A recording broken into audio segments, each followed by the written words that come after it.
Hi everyone, my name is Priscilla. I'm currently the legislative coordinator for my campus. I'm also the Metro West Platform Committee rep. I'm here today to have a conversation with you about why I'm the best fit for this position. So I'm running for a few reasons. I'm running to help build the Minnesota state workforce by helping to close the achievement gap. I want to continue and expand the work of the current cabinet. I also want to take a focus into healthcare with a focus in mental health and see what we can do. I want to be able to provide resources and incentives to get work done effectively on the campus. I also want to continue to promote civic engagement in preparation for 2020. And then I also want to be a strong advocate within the main state system so they know that we're a priority as community and technical college students. Thank you. Great. Your first question is this. What experience do you have that's prepared you for this role? Oh, that's a great answer. So in the last 2 years, I have worked to hone my skills in preparation or to ready myself for this position. So I have sat on the platform committee for a year. I've been on my Senate for 2 years. I've been part of LeadMN for 2 years. I've worked on Get Out of the Vote campaign. The last midterm, I coordinated that on my campus. I've also worked as a GOCD intern. I worked on OER.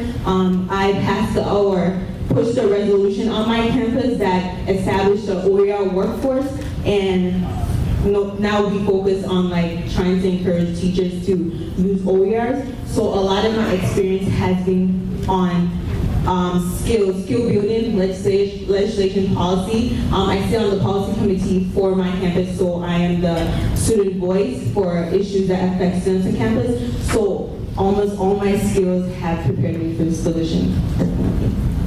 Great. Your second question is this. The governing council makes a decision that you disagree with. What do you do? You might like to say the governing council is our boss.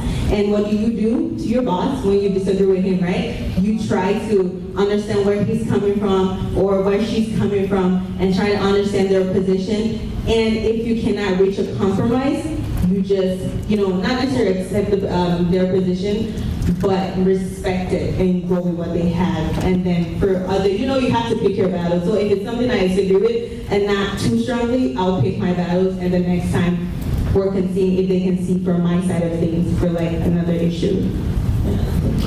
Great. Your third question is this. What is the one thing you must accomplish next year for you to consider it a success?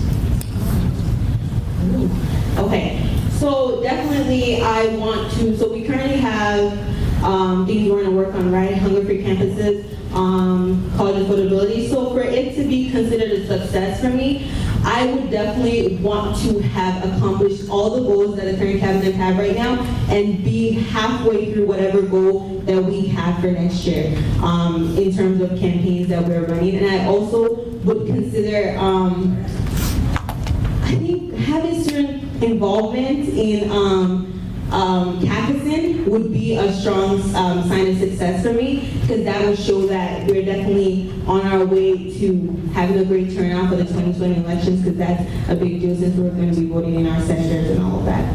So yeah. Great. Now you have 1 minute concluding. Okay.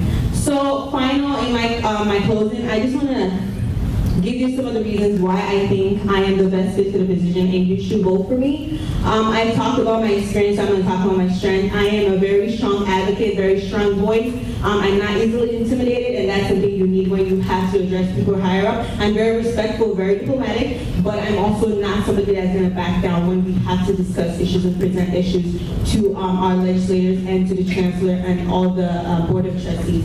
Also, I'm very passionate about this work. I have spent the last 3 years working on it as soon as I was given the opportunity. I jumped on it because it's something I love doing, and I am very, very committed. I don't think you can be anyone more committed than me, and that's the truth, because I'm a stickler for keeping my promises, and I would do whatever it takes to get the job done. And I'm sure that by the time we're done next year, you'll be very proud of the work that I would have accomplished.